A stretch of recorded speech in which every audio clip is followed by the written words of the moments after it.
Hello guys, నేను మీ బెజవాడ ఫుడ్డీని. ఈరోజు మన అకౌంట్కి అయితే 3000 ఫాలోవర్స్ రావడం అయితే జరిగింది.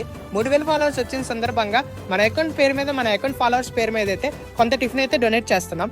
ఇలాంటి సపోర్ట్ మీ నుంచి నేను ఇంకెంతో కోరుకుంటున్నా. ఓ జోలాలి అనలేదే చిన్ననాడు నిన్నెప్పుడు ఈ ఊరి ఉయ్యాలా, ఓ నీ పాదం ముద్దాడి పులకించి పోయిందే ఈ నెల